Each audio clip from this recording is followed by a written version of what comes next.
issue ng smuggling, pulburonic, kidnapping, lahat na yan, araw-araw kong sinasabi, hindi lang yan malisyoso, araw-araw niyong kinikitil, ginugurgur ang buhay ng Pilipino. Itong video na ito, kung hindi ito si Marcos Jr., brush it off. Bakit kayo gagastos ng kaba ng bayan? Sige nga.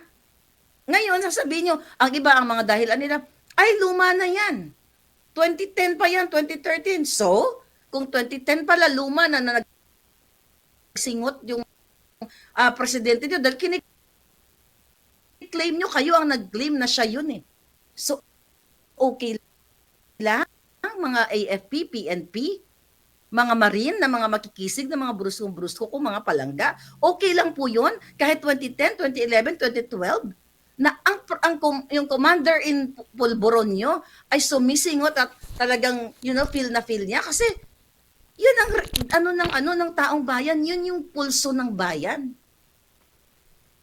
Oh, ano sinasabi mo, Abalos? Nakakaloka. Ay, hindi, ang layo-layo niyan. Ang layo-layo ng mukha. Bakit nataranta ka? Bakit nagpa-presscon ka? At bakit sinasabi mong tinaon pa para sirain ng presidente?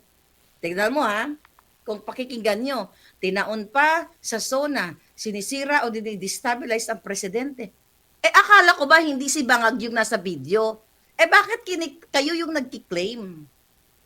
Sabi niyo, hindi to ang layo-layo. Bakit sabi niyo sinisira yung presidente? Coming from your mouth, filthy mouth.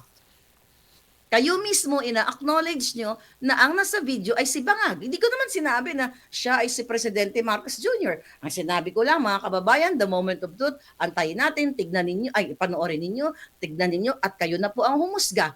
Ito po. Kinonfirm ko ba na siguradong sigurado ako, 100%, ito po ay si Marcos Jr. Mapipigilan ko ba ang taong bayan, ang mga nanonood, ay naku palangga, yung aking mga palangga na dumalo sa aking inorganize dito na event. Sumisig daw sila, mga kabataan pa yung karamihan doon. 'Di ba? Marcos Bangag, Marcos Jr. Kasi ibig sabihin, yung nakikita ng mga mata ninyo, kasi siyempre, yung brain ninyo, 'di ba? Hindi naman kayo bangag, 'di ba? So nakikita ninyo ng inyong mga mata, yun yung sinusunod ng inyong damdamin at yun ang namumutawi sa inyong bibig. Hindi ko naman sinasabi, mga kababayan, eto, siguradong sigurado ko 100%. Napakasimple lang naman sagutin na hindi siya nagpupulburon at eto, kung ako ang ganitong pinapakitaan ng mga ganitong klaseng video, o sige, sabi niya, kung ako po presidente ito eh. Hawak nila ang pera ng bayan, hawak kontrolado nila lahat. Na kung kaya ni Marcos Jr. magpa-drug test ng 2 minuto, mahigit ng 2 minuto nung campaign, mga palangga, bakit hindi niya kayang gawin ngayon? Yun yung question natin, bakit hindi niya kayang gawin? 'Di ba? Ano pang sinasabi nila? Ano pang comment dito? Ito.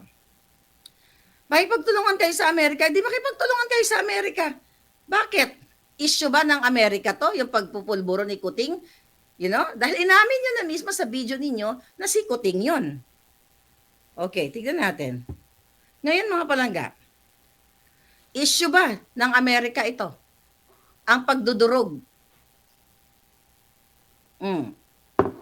Hindi naman ako ang nagsabi, kayo ang umamin eh. Kayo ang umamin, napakasimple lang, magpulburon test ka.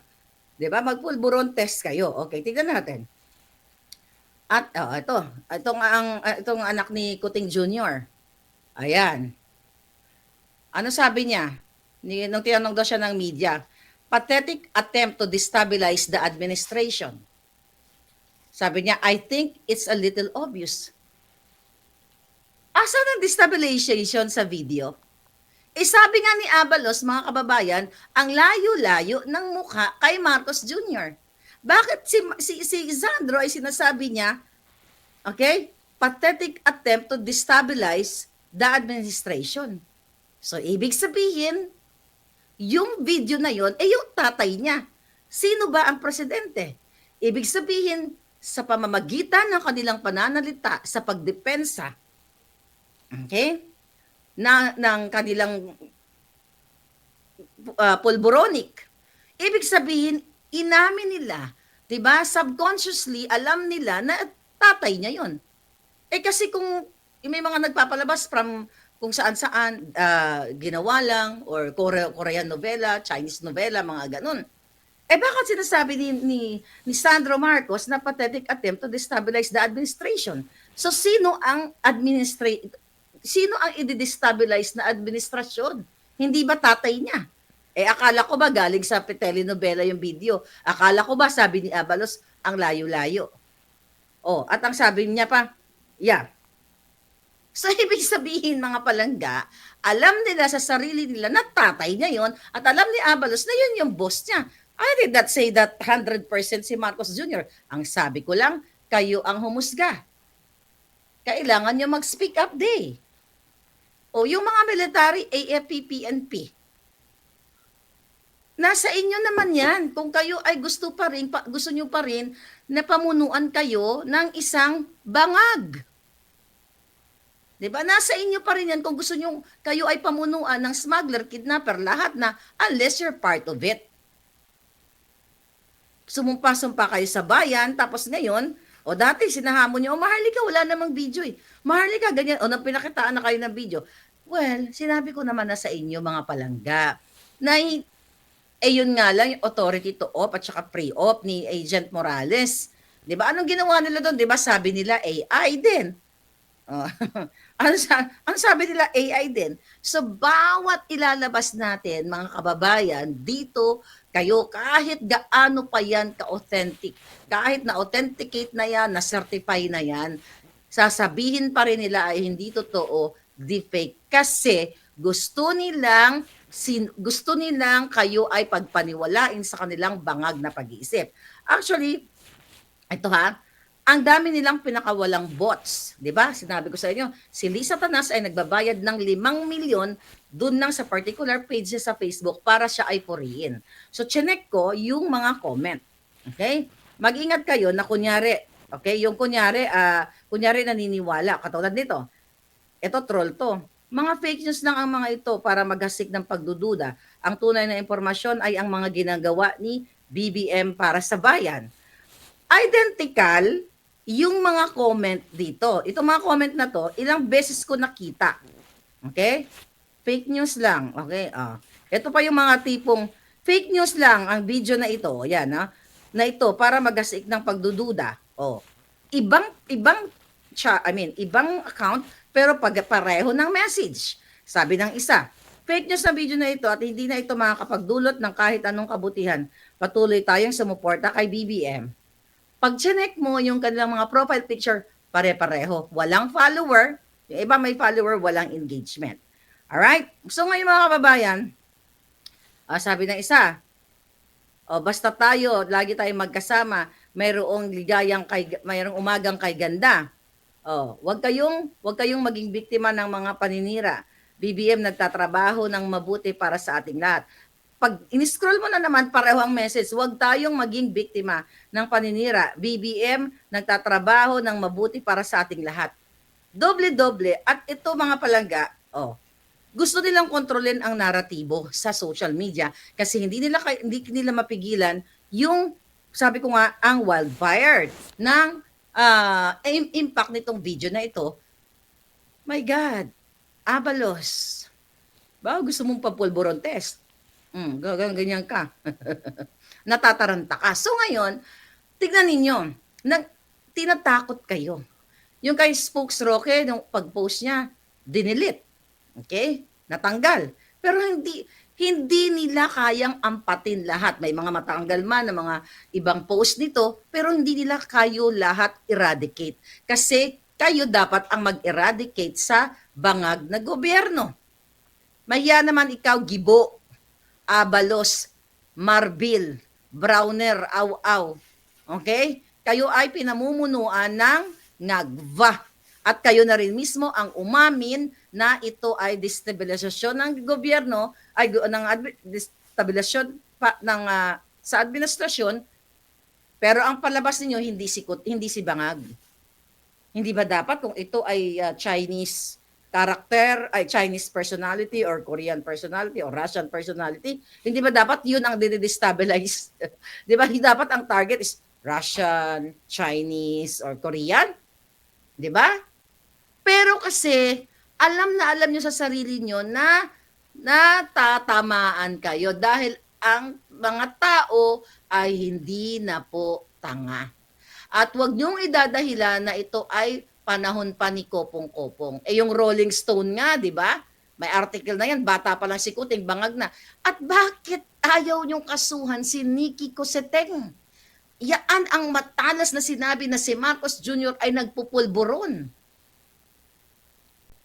Di ba? Defamatory yan. Bakit hindi niyo sa kasuhan? Bakit ako tinatarget ninyo?